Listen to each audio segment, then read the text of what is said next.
Então, nós encontramos aqui, eu já segui o teu trabalho, já tínhamos trocado algumas mensagens lá no passado, ahm, eu já queria fazer alguma coisa contigo há algum tempo, não sabia o quê, porque tu tens uma linha muito especial, não é? E não queria que fosse uma coisa forçada. E a dada altura, uma leitora disse, era muito giro que fosse, giro é, como é que vocês dizem giro? No Brasil é bacana, bacana, acho que é Aham, bacana. aham. Muito giro fazer uma live com a Isa e na altura surgiu uma questão que era, não da mesma pessoa, mas era como é que eu posso ser uma mãe que não erra, ou uma mãe perfeita, como é que eu posso ser para não errar? Foi assim uma questão muito forte e que me chamou muita atenção. Eu disse, isto é um tema para fazer com a Isa, porque ela é provocadora, porque ela vai fundo, porque não é só somos todas imperfeitas e não queremos perfeição e tal. Não, a Isa consegue ir mais fundo nisto, tem a provocação que eu gosto. E então eu Legal. desafiei-te para, para esta live. E nós tínhamos um título de uma live que eu já não sei qual era, está aqui guardado à luz, e depois mudamos isto para não há mães perfeitas, há mães em melhoria contínua, não é? Sim, sim. Eu gosto muito dessa ideia de da gente entender que não tem mesmo. A perfeição, eu gosto da perfeição como alvo. Ela é bacana como alvo, né? Em tudo na vida. Se você buscar ser perfeita, você vai melhorar. Nunca vai chegar. A gente sabe disso. É uma utopia, né? Como diz aquele ditado. Mas para que serve a utopia se não para nos fazer caminhar? Você dá dois Exatamente. ela se afasta 2 passos. Você dá mais 2, ela se afasta mais 2. E aí você se mantém em movimento, né? Agora, partindo bem assim da raiz, da essência, né? Daquela conversa de que a melhoria contínua pode gerar uma ansiedade pelo perfeccionismo, né? Por aquela busca incansável de nunca tá bom, de nunca tá perfeito. Eu acho que aí é uma coisa que a gente precisa tomar cuidado de como a gente internamente está fazendo essa leitura, né? De como a gente está trazendo isso para dentro da gente internamente. Ou seja, eu estou me colocando em melhoria contínua. Isso está me causando um estresse, está me deixando preocupada, está me deixando cada vez mais nervosa. Eu percebo também uma dramatização exagerada nas experiências. A criança tem uma frustraçãozinha, a pessoa já entra em pânico que meu filho vai ficar traumatizado, que isso, que eu errei, daí começa uma autoflagelação, daquela punição louca porque teve alguma coisa. Gente, nossos filhos precisam da nossa humanidade para crescer e amadurecer. Então, mar calmo nunca fez bom marinheiro. Errou, que bom. Seu filho vai saber que as pessoas erram e vai descobrir o que faz depois que erra. Errou, volta atrás, pede perdão e segue diferente na próxima. Planeja um caminho novo na próxima, né? Sim. Uma vez me perguntaram numa entrevista, Isa, o que você faz quando você erra com Petros? Falei, eu peço perdão, tento buscar refazer aquela situação e gravo um vídeo para ver se eu evito que os outros errem na mesma coisa. Muito bom, muito bom. Porque a Sim, gente erra e a gente vai errar e a gente tem que estar tranquilo com a nossa humanidade. Então, eu acho que a gente está, mais uma vez, esbarrando num problema da dualidade, que a gente sempre fica achando que só tem 2 caminhos. Ou eu vou ficar igual uma louca buscando a perfeição, ou larga tudo mesmo, porque mãe erra mesmo, e o nosso filho precisa da nossa humanidade, e aí vai ficando. Então, nem lá nem cá. Eu nem preciso ficar maluca, né? E arrumar um problema porque eu tô indo querer ser alguma pessoa melhor, mas também nem largar de vez e ser o que eu sou mesmo e ficar na zona de conforto e a vida é assim mesmo e eu desistir de tentar melhorar porque é muito difícil, né? Será que a gente consegue achar um caminho de equilíbrio? Será que a gente consegue, né, ter uma tranquilidade em buscar sempre uma melhoria, né, contínua, sempre contínua, né? E não cair no desespero, né, de largar o negócio todo porque não conseguiu em algum momento ser a mãe que gostaria de ser, né? E aí, eu não paro de falar, Magda, vou parar, é a última coisa. eu Para estou a você também. anotar porque eu depois pego daqui, mas somos duas, vamos nos juntar, olha que duas. Ai, meu Deus, mas só para fechar essa linha de raciocínio, a gente cai daí num outro ponto, que às vezes as pessoas também estão entrando no desespero do perfeccionismo porque está faltando recurso. Ou desistem pela mesma razão, porque ficam só no raso de conteúdos online, só consumindo post de Instagram, videozinho curto de Instagram ou de live ou de YouTube pequenininho, né? E não fazem nenhum curso completo, não fazem nenhuma formação mais robusta, não se dedicam a nenhuma leitura mais profunda. Aí, de duas uma, fica louca porque não consegue ou desiste, né? Que aí fica nos extremos. Eu acho que essa coisa do raso é que também traz esse comportamento de desespero, ou de desespero pela perfeição, que gera o perfeccionismo, que a pessoa fica neurótica, ou o desespero de largar a mão e falar, não consigo. Porque tentou 3, 4 vezes e não deu conta. Não, totalmente, totalmente. Eu acho que aqui nós não podemos estar mais de acordo. Tu estavas a falar, eu vou falar mais devagar, não tenho legendas. Mas tu estavas a falar e eu estava a pensar naquela ideia de um velho clichê, que é tu podes ter a melhor dieta, não é? Um plano alimentar de ganho ou de perda de peso, não interessa, que seja publicado numa revista ou que seja publicado num Instagram qualquer. Caso esteja a ser difícil, se tu não tiveres um acompanhamento profissional, se não te conheceres, se não souberes, podem te dizer não podes comer pão de manhã ou massas durante o dia, mas se calhar para o teu ritmo, para o teu corpo, isso faz mais sentido à noite e durante o dia vais tirar. Se não tiveres um acompanhamento, se calhar vais continuar a falhar e depois o que é que vai acontecer? Exatamente isso que tu disseste, que é vais falhar, vais desistir, olha, porque não consigo. Paciência é mesmo assim e não vai dar certo. Nós aqui em Portugal dizemos que o ótimo é o inimigo do bom. E eu gosto muito desta expressão por causa do perfeccionismo. Eu adoro essa ideia e eu partilho completamente dela, que é eu gosto de ir atrás da perfeição, embora não enlouqueça com a perfeição. Ou seja, quem corre, eu não sei se tu corres, eu corri durante muitos anos, fazia meia maratona, então a pessoa que corre está sempre à procura de se ultrapassar. Não é que ela seja perfeccionista, ela no dia a seguir que vai correr quer fazer um tempo melhor, quer fazer mais quilómetros. E depois vai correr um dia, depois de um fim de semana em que exagerou, teve uma festa, o que seja, e sabe que não vai conseguir dar aquele melhor. Não é? E então o que é que vai acontecer? Ela só vai ter que gerir isso e dizer, ok, tal e qual como na maternidade e na paternidade, não é? Na parentalidade, nós temos dias em que estamos mais cansados, sem recursos, e não podemos exigir sermos ótimos ou estarmos a ultrapassar, porque não vai dar certo, tal e qual como quando nós estamos a correr. Se eu dormi tarde, se eu comi muito no fim de semana, porque houve festas e bebi, na segunda-feira, quando eu vou correr, não é? Não vou correr como corri na sexta passada, em que estava em alta performance, porque tive a semana toda com uma dieta rigorosa, a dormir cedo e por aí fora.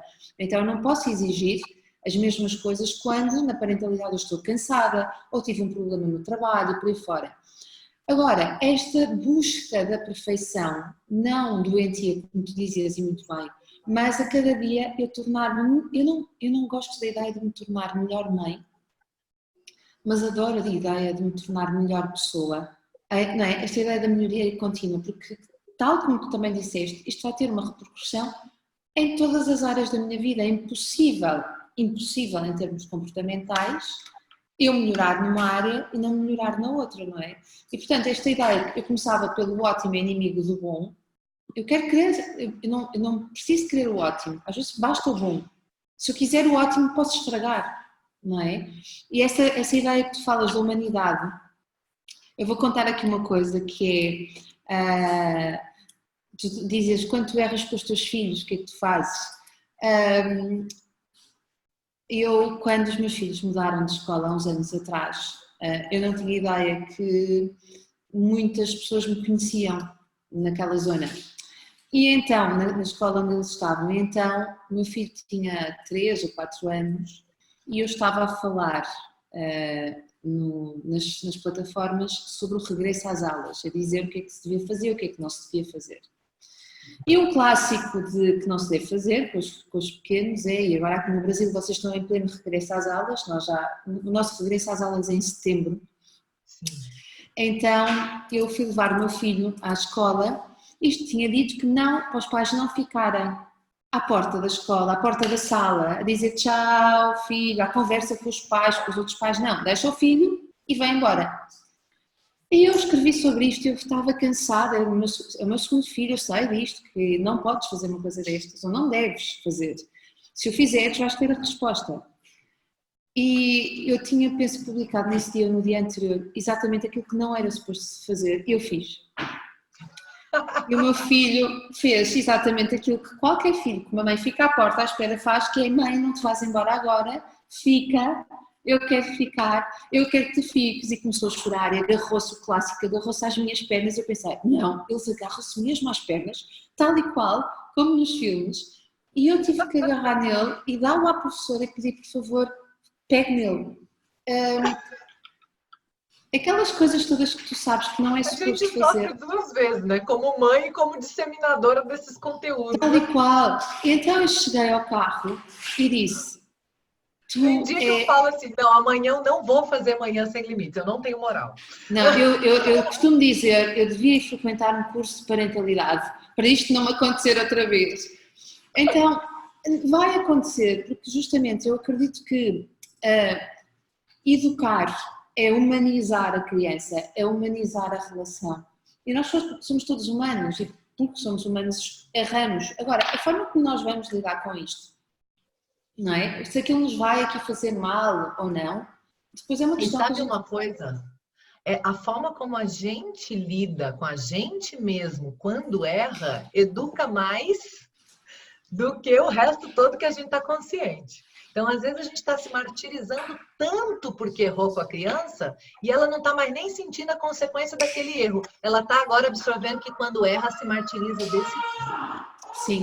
Então, ela também não pode errar, porque se a minha mãe ficou assim com ela mesma quando errou, como ela vai ficar comigo quando eu errar? Ou como eu devo ficar comigo mesma quando eu errar? Tal e qual. Então, olha só o tanto de mensagens que a gente está passando e o tanto que a gente está educando, talvez sem consciência, né? De que tá só porque aquele erro que a gente achou que tinha sido um grande erro, e talvez nem tenha sido tão grande quanto o malefício desse modelo de se martirizar, porque errou, né? Olha que loucura, né?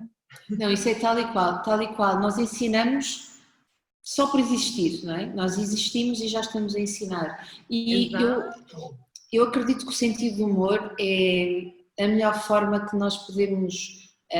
não precisamos fazer de tudo sentido de humor. Claro que há alturas em que vamos ficar muito zangados connosco e a capacidade que temos em dar o salto é importante. Mas o sentido de humor, para mim, é uma das melhores armas para usar. Um recurso incrível. Sim, sim. E há pessoas que acreditam que não têm sentido de humor. Eu sei que o sentido de humor se treina. É uma... Não é? Tu tens que rasgar, sobretudo se fores uma pessoa muito certinha. Não sei se diz certinha, mas muito correta e depois ficas Eu muito... acho que piada é coisa séria. Adoro. Piada, quem tem sentido de humor é uma pessoa inteligente, em princípio, não é? Que não se leva a sério. E tu estavas aqui a dizer, há bocado falavas aqui, eu notei aqui num ponto, mas quem é que eu sou afinal? Para nos podermos mostrar, eu tenho sempre muitas dúvidas quando me perguntam, mas não é isso, desculpa, deixa-me explicar em condições. Quando as pessoas dizem assim, eu tenho que ser eu própria. Como é que é? Desculpa. Eu tenho que ser eu própria. Eu tenho que ser eu própria com os meus filhos e tal. E eu fico sempre parada, olhar para a pessoa ou para a frase e pergunto: e quem é que tu és, afinal? Isso é importante nós sabermos. É assim tão importante sabermos o que é que somos, porque eu acho que nós somos um processo, não é? Eu sou esta agora, mas daqui a meio ano vou ser com certeza uma pessoa diferente. E não me importa, porque isto está, penso, ligado à questão do perfeccionismo. Ser eu própria, mas quem é que eu sou? Sei lá quem é que eu sou. Eu não sei quem é que eu sou. Eu gosto dessa reflexão. E sabe o que você me lembrou com essa fala? Eu estava uma vez dando um curso de extensão Na Fundação Getúlio Vargas, em Vitória, onde eu trabalhei. Eu já mudei vários lugares aqui no Brasil, né? Então, Eu eu morei em sei, o ano Vitória. passado mudaste também. E lá estava dando um curso de extensão e falando um pouquinho das ferramentas da programação neurolinguística, né? E aí estava trazendo formas novas de funcionar, até diferente da nossa programação original. Então, por exemplo, quem é a Isa Minatel? Isa Minatel é uma pessoa de temperamento super forte, que teve um histórico de pai, mãe, família, que ainda deixou esse temperamento em desequilíbrio exacerbado e que então foi para a vida com muita raiva, com muita força, com muita, né, agressividade. E foi, beleza. Então, a Isa Minatel sempre teve resposta para tudo, na ponta da língua, afiada. Era essa pessoa que ia para o embate mesmo, não tinha muito medo disso, mas também era muito, assim, brincalhona, muito conversadora, muito diplomática, sabia conversar muito bem, blá, blá, blá. Muitas portas eu abri, sim, e fechei algumas também, né? Justamente por esse jeito de ser. E aí, quando fui encontrar ferramentas, por exemplo, como as da PNL, Isa Minatel começou a se funcionar de uma maneira diferente, né? E começou a conseguir, inclusive, ter reações que não eram típicas da Isa Minatel até então. E quando eu comecei a partilhar um pouco disso e falar um pouco das ferramentas, uma aluna me levantou a mão e fez um questionamento. Falou, Isa, mas se você fizer isso aí não é você. Então a PNL é um negócio que faz a gente não ser a gente, não quero. E ela me deixou bastante intrigada com a pergunta, porque eu tinha certeza que não era isso que ela tinha entendido.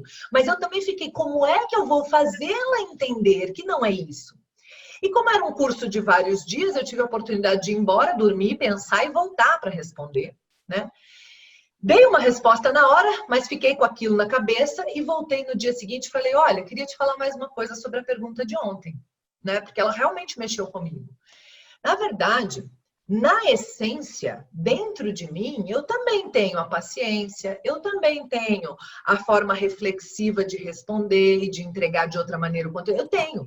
Só que aí, o meu temperamento, somado a essas condições da vida, foram criando essas outras formas de funcionar mais exacerbadas, que são as couraças. Aí, se a gente for nas teorias, a gente sabe os nomes, né? Aqui me deixou desse outro jeito. Então, esse jeito que eu tô pensando que sou eu, na verdade, não sou só. Eu não sou só isso. E quando eu vou para a PNL, eu tiro essas capas, essas couraças, essas defesas e começo a funcionar com recursos da essência.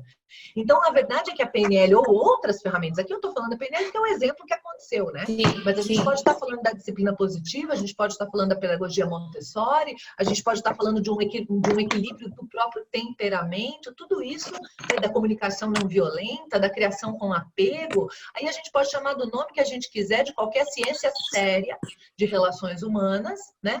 E aí a gente vai ter esse encontro de volta com a nossa essência e o resgate de ferramentas e recursos que às vezes a gente mal usou, né? E por isso a gente acha que não é nós, que a gente não é assim, que não é a gente mesmo.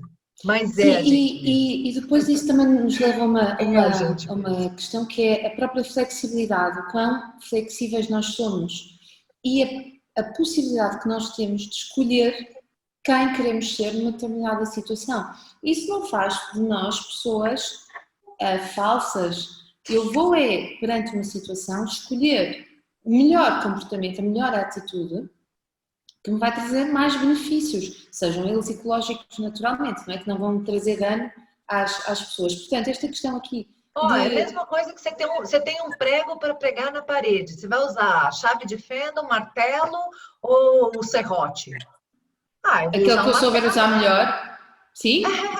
Então, por que a gente acha que na relação com o outro, escolher os melhores recursos e as melhores ferramentas seria bizarro, entende? Eu sei porque que nós temos, ou antes, eu acho saber porque, ou um dos motivos pelos quais nós temos tanta resistência, sabes?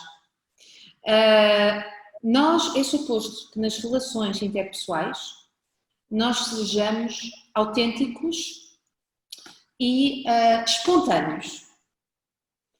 E então a espontaneidade, ela é aquela espontaneidade que se eu não for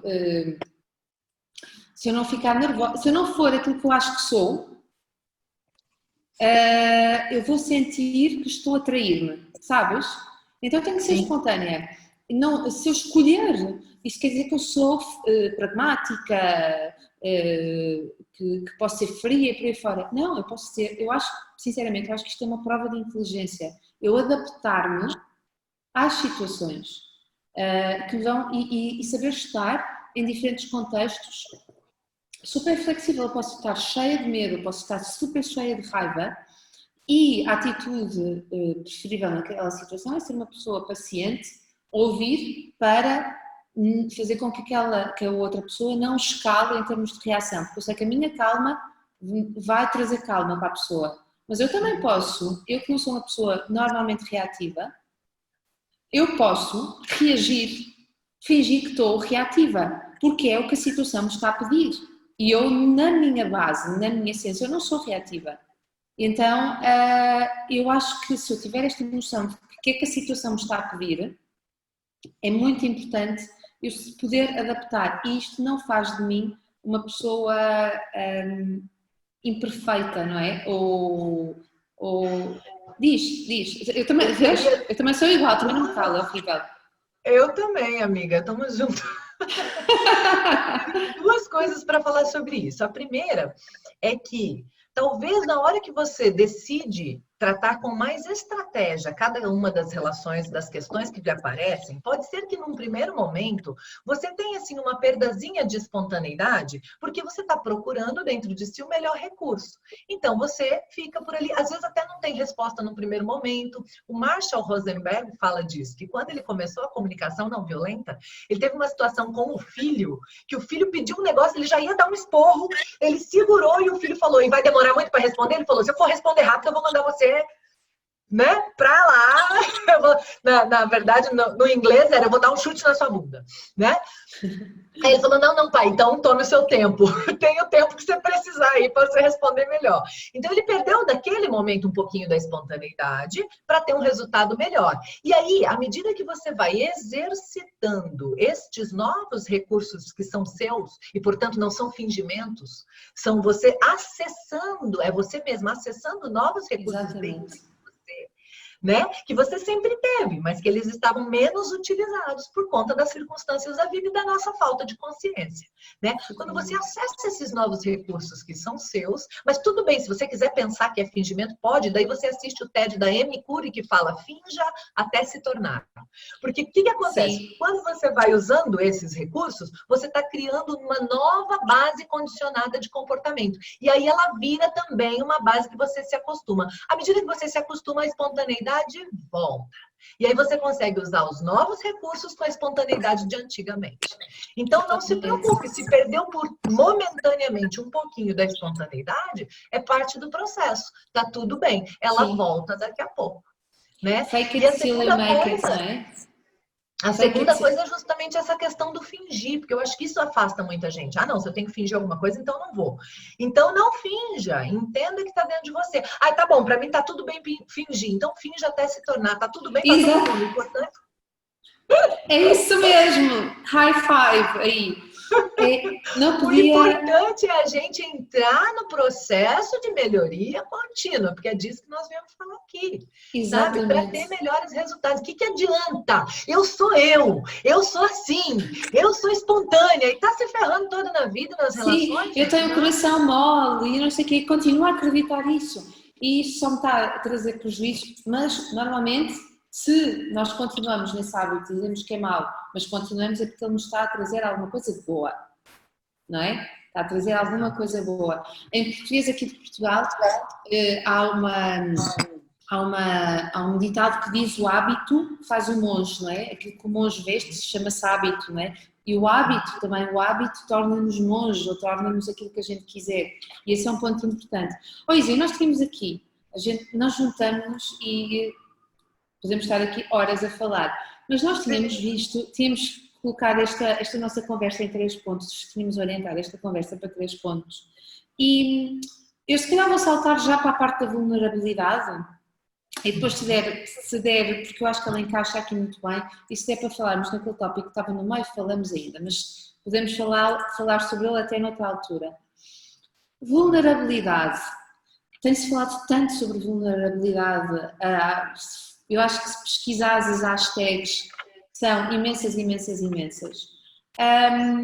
E eu fiquei, sabes, aquilo que é demais, eu começo a achar exagero.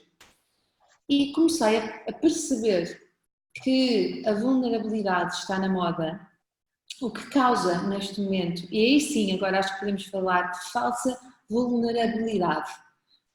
Dá a impressão que de repente toda a gente passou a falar das suas vulnerabilidades, mas é uma vulnerabilidade com um filtro de Instagram que até é um bocadinho de vulnerabilidade perfeita. Então, queres falar tu? Sim. Tem gente que está se aproveitando que é bonito ser vulnerável, né? Isso, acho que é isso que você quer dizer. É isso tudo. E isso, como vocês dizem no Brasil, eu fico de saco cheio quando vejo isso, porque acho que é muito indecente para a pessoa que é verdadeiramente vulnerável, ver pessoas a tornarem-se vulneráveis com um filtro na frente. E você sabe o que acontece? Alguns fenômenos, né? Como a coisa começa a dar ibope e a gente está vivendo de ibope nas redes sociais, Do que é? né? Aí ser vulnerável deu ibope, né? Ibope? Ibope é o que a gente chama aqui de quando dá audiência. Deu audiência, as pessoas ok, audiência. né?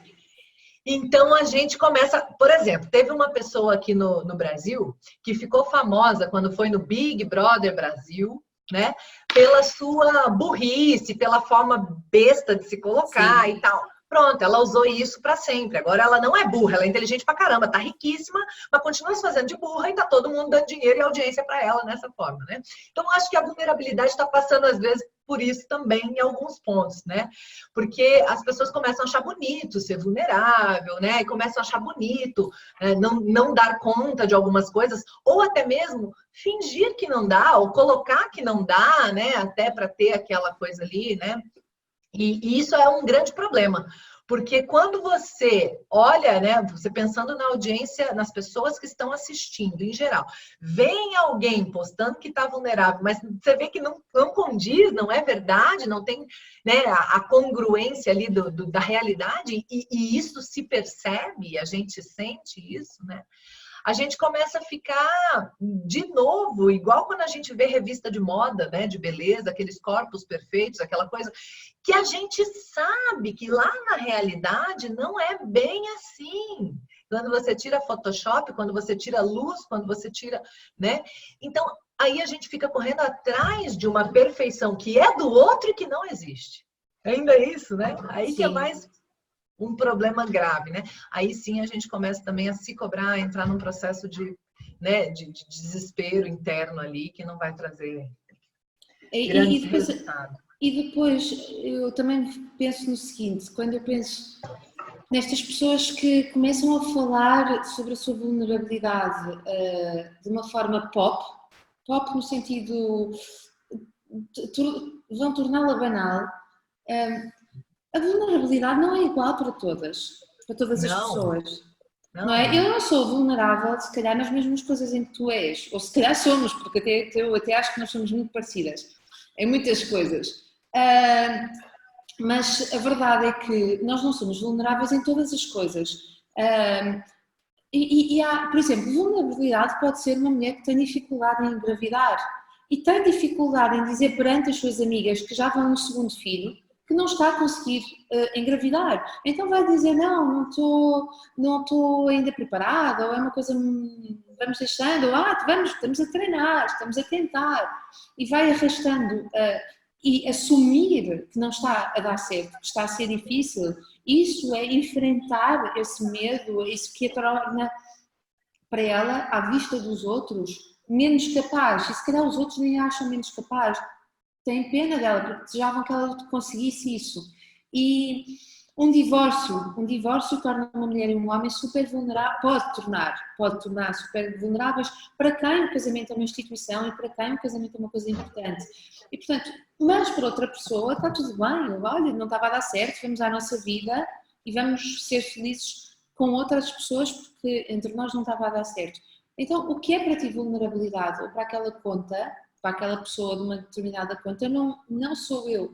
E o que se calhar nós precisamos de entender é o que é vulnerabilidade para mim neste momento da minha vida. Sim.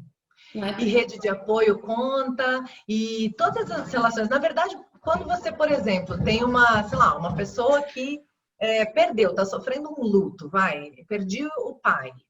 Aí você fala, nossa, eu sei o que você está passando, eu também já perdi o meu. Mas como era a tua relação com teu pai? Como foi a morte do teu pai?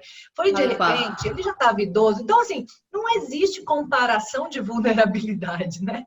Não existe. A gente nunca sabe como é a vulnerabilidade para o outro, o que o outro está passando. Tem mais outra coisa, a estrutura interna de cada um. Né? O próprio temperamento de cada um. Existem pessoas que, entre todas as aspas que o assunto merece, aguentam mais do que outras. Porque aguentam, porque foram talhadas para isso, porque, né? E outras que por muito menos já se desfazem. E é isso, e desfaz. E aí precisa do apoio, precisa de ajuda, e como a gente vai fazer com isso? Né? Então, eu acho que não cabe, né, comparar vulnerabilidades. E aí a gente pode ter N outros exemplos, né? Por exemplo, a magreza, né? Às vezes a pessoa tem o mesmo peso, mas magra até gorda, né? Por quê? Porque a estrutura do corpo, o peso dos ossos, a altura, sabe? E o pior, a magra pode estar infeliz, a gordinha feliz, contrariando todos os, né, preconceitos e paradigmas que a gente tem da sociedade, entende? E aí, se a gente for mais longe, pensando na vulnerabilidade, tem gente que precisa da vulnerabilidade, porque se acostumou com isso, fez de casa emocional a dependência do outro. Que traz imensas vantagens. Muito triste isso. E daí, para essa pessoa, se para um monte eu estou falando, vai para a vulnerabilidade, mostra. Para essa pessoa, eu diria, sai da vulnerabilidade, para de depender, vai procurar ajuda para deixar de precisar de ajuda. Totalmente, totalmente. É mesmo isso, não há uma cartilha, não é? Não há, não é porque está escrito num livro e há em 10 importantes redes sociais que vai dar certo para nós. Nós temos que colocar as coisas em questão. Sabes que eu esta semana não, na semana passada recebi um livro, aliás eu vou fazer um post sobre isso e folhei o livro, e o livro era Parentalidade sem Esforço, uma coisa assim de um pai americano que lançou um livro, ele acho que é uma pessoa muito conhecida no Twitter, que diz como ajudar o seu filho a não dar errado. Então ele fala muito sobre as linhas de parentalidade que existem e diz ele, não sigam nenhuma, que não vai dar certo. Façam assim, assim, assim. Ele próprio desmancha, mas é ele que constrói depois. E então ele diz, não, isto não dá certo, isso é umas... E eu achei o livro interessante do ponto de vista em que, se nós não tivermos um espírito crítico, tu vais atrás daquilo que estiver ali escrito. Tu vais atrás porque está num livro ou porque está numa rede social onde a pessoa tem milhares de seguidores e é uma instituição. E nós precisamos, hoje mais que nunca, de ter espírito crítico, não é? Totalmente, porque senão não vai dar certo. Vamos andar aqui por ver andar os outros. Eu não sei se esta expressão existe aí no Brasil também, mas é andar nesta vida, depois andar os outros e aí sim não seremos autênticos. E talvez isso seja o mais importante, sermos autênticos, não sei muito bem o que isso significa, mas não tens que pensar muito naquilo que vais fazer, embora ainda há bocado tivéssemos dito que podemos escolher aquilo que vamos fazer, não é? Estás a ver estas... Mas eu acho que é um equilíbrio de novo, é não precisar pensar cada passo e cada respirada. E é tão interessante que a gente vai conversando, eu vou lembrando de casos atendidos. Eu atendi uma pessoa, uma vez, que a gente estava falando sobre a chegada do segundo filho.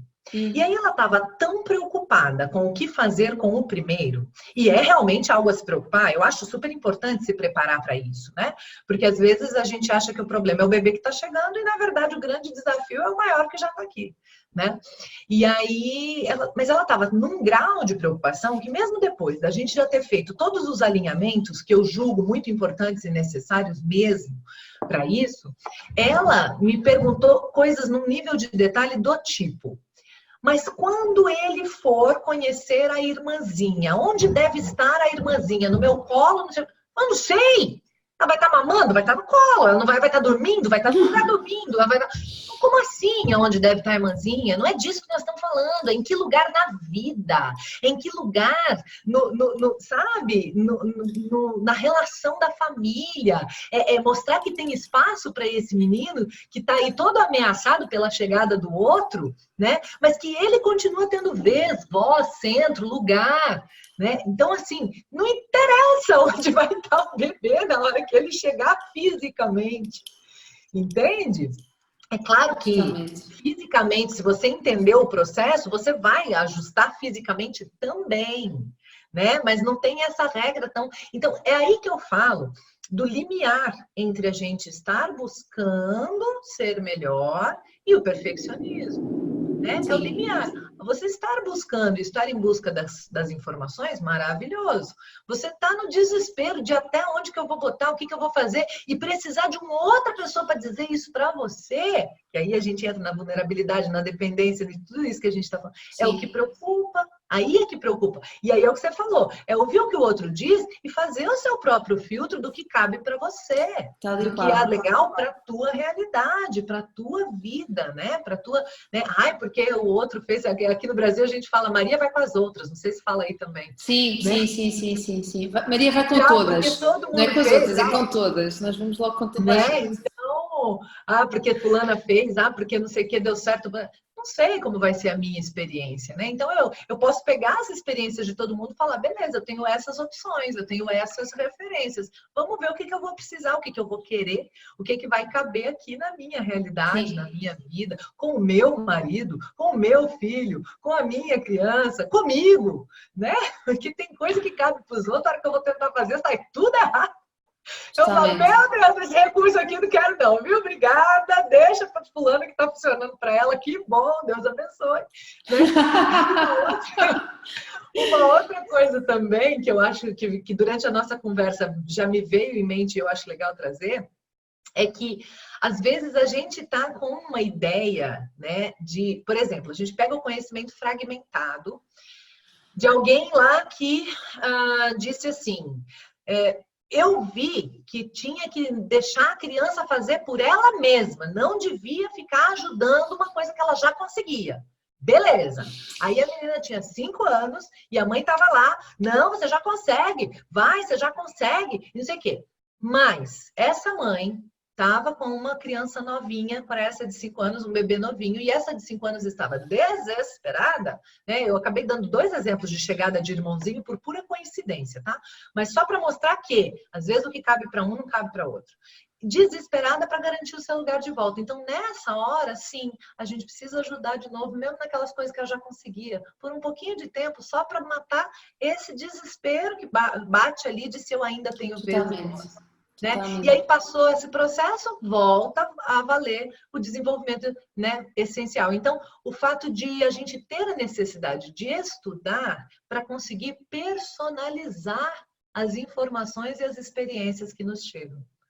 Quando eu me aprofundo, eu tenho discernimento para saber pegar aquela informação que chegou e colocar dentro da minha realidade, no momento que eu estou vivendo, na situação que eu estou vivendo, na circunstância que a gente está atravessando, né? E não pegar só um post, uma frase feita, pronta, bonita, importante, impactante, verdadeira, mas fragmentada e tentar encaixar numa realidade da qual ela não participa, né, naquele momento de forma produtiva. Isso leva-nos a um ponto absolutamente óbvio, que é nós estamos completamente sozinhos. Porque no fim a decisão é nossa. Não é? E isso é que nos dá um imenso poder. No fim, a decisão é completamente nossa, não é? E não andamos aqui, Maria vai com as outras, e nós aqui em Portugal, Maria vai com todas. Não andamos à lei de comando dos outros e somos provavelmente muito mais próximas da perfeição porque estamos a seguir aquilo, não é? Temos continuamente em melhoria contínua. Isso da melhoria contínua significa ouvirmos a nossa própria voz, as nossas capacidades, o que é que eu hoje já sou capaz de fazer, que não era capaz de fazer há 2 ou 3 meses atrás, ou há 4 anos, quando tive o meu primeiro filho, não é? Todas essas circunstâncias que vão sendo diferentes e que nós vamos melhorando. Isa, diz, ia-te perguntar só se temos mais 5 minutos para falarmos daquele tema ou deixamos isso para outras núpcias? Pois é, eu ia dizer que às vezes um mesmo caminho pode ser uma via para muita gente, mas o caminhar é individual, né? Que Então, lindo! às vezes, um mesmo caminho pode ajudar muita gente. E isso é maravilhoso. Por isso que eu me atrevi a fazer um curso chamado Manual. Manual de Mãe. Eu vi, eu disse assim, ela é Como assim? louca, Agora mas que o a gente está falando da manual! individualidade, né? Como assim? Serve para todo mundo esse manual? Serve! Porque às vezes o mesmo caminho ajuda muita gente, leva ao mesmo destino muita gente. Mas o caminhar é único, individual, e cada um parte de um ponto, e cada um leva alguma coisa na mochila, e cada um chora em determinado momento, e cada um faz as pausas que precisa, cada um busca os recursos e as Lindo. ajudas que precisa nesse caminho.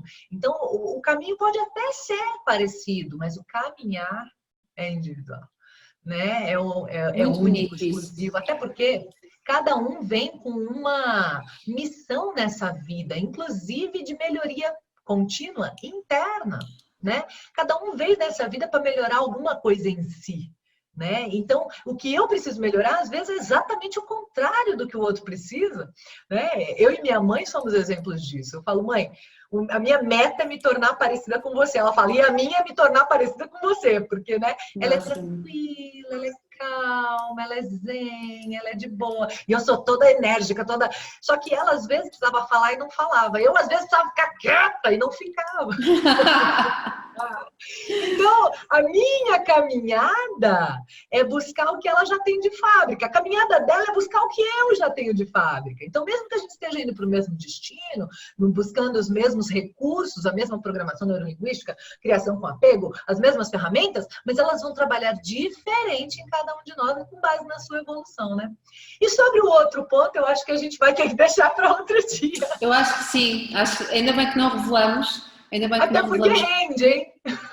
Não, esse rende imenso, imenso, imenso. Esse rende. Vamos ter que combinar outro encontro em breve.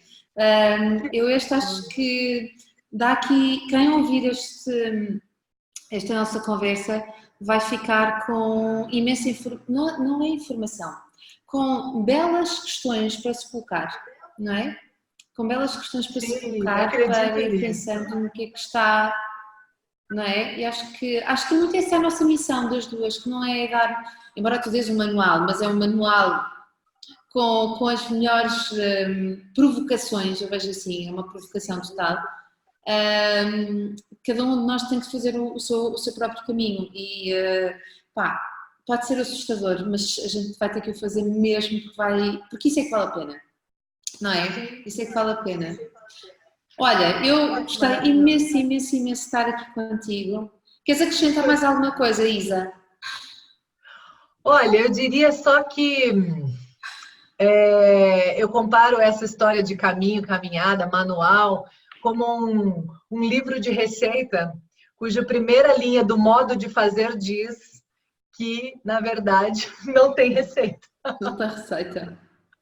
mas que existem algumas noções que Sim, facilitam, né, a confecção do resultado. Então, é mais sim. sobre essas noções que a gente partilha, que a gente, né, dá junto. E com uma responsabilidade enorme, né? Porque como a gente vai se melhorando também a cada dia, daqui a pouco a gente vê que não é bem aquilo que a gente acreditou ali atrás. Daí a gente começa a fazer de novo, e refazer, e reconstruir, e tenta, com a maior responsabilidade do mundo, levar isso para as pessoas que te acompanham. Olha, coloca mais essa peça aqui nesse jogo, nesse quebra-cabeça, porque facilita, porque melhora, porque molda um pouquinho melhor aquilo que eu estava dizendo ali atrás. E a gente vai com toda a honestidade, com toda a vulnerabilidade, Aí também sim. enquanto profissional, enquanto influenciadora, né? Sendo humilde para admitir os tropeços, os erros, os equívocos, na melhor das intenções de contribuir e de acrescentar e de colaborar, né? Eu acho que é isso. Lindo, muito, muito muito bonita essa comparação. Muito, muito interessante. Com a cozinha, de facto, dá-nos muitas comparações, não é? Não, toda a gente sabe, supostamente toda a gente sabe cozinhar, mas se tu quiseres assegurar que os pratos são confeccionados mais rápido, com menos esforço, com menos, como é que se diz, com menos coisas que vão, agora está-me a falhar o termo, menos coisas que desperdício, com menos desperdício, então se calhar vale a pena ir fazer um curso, ler um livro e fazer uma formação com este ou aquele para sabermos fazer melhor as coisas. Não porque tem que ser, mas porque vamos tirar muito mais prazer depois da arte de cozinhar e tal e igual para os filhos. Eu vejo muito isto assim. Isa, quero combinar uma coisa contigo. Então, quando eu estiver no Brasil, agora em abril, vamos tomar um café. Nós damos café, mas quando vocês dizem vamos tomar um café, é o café da manhã. Eu estou a convidar para um café à portuguesa, que é ir tomar um café ou beber uma taça, qualquer coisa para nos encontrarmos. Eu acho que vamos nos encontrar, acho que vamos nos cruzar em abril. Adorar. Em abril. Eu vou adorar, que delícia. Me fala quanto antes quais são os dias que você vai estar aqui. A gente já deixa isso marcado para não ter desencontro. Desencontros, mas eu acho que a gente vai se encontrar por aí. Acho que há um trajeto que nos vai pôr juntas. Outra coisa, gostava de falar contigo, fazermos talvez um podcast sobre aquele segundo tema que nós chegamos a falar aqui, porque isso vai render. Acho que e acho que a forma como nós temos a visão do mundo é muito interessante e acho que vamos provocar as pessoas para abrirem um bocadinho mais a mente e verem os temas de forma distinta. Coisa boa, Aceitas? vai ser um prazer. Muito Aceitas? bom. Então vamos a isso. Sim, vamos combinar. Vai ser Isa, ótimo. quando vieres aqui a Portugal, temos um cálice de vinho de Porto à tua espera para celebrar. Quando quiseres, temos aqui encontro marcado. Maravilha, eu vou lembrar disso. Ok. Vai ser um prazer. Isa, foi um prazer ter falado contigo. Um beijinho. Muito bom. Um beijo também, Magda. Gratidão. Um beijo, obrigada. Fica com Deus. E a gente se encontra aqui e aí, se Deus quiser. Aqui é isso tudo. Obrigada. Ou nesta vida, nesta bolha digital, que marquemos muitos encontros. Está bem? E tantas oportunidades nos dá. Isso tudo. Valeu. Obrigada, querida. Um beijinho. Obrigada. Tudo bom, tá? Tchau. Tchau. Beijinho. Beijo para todos que acompanharam. Tchau, gente. Tchau, gente. Um beijinho para todos também. Tchau.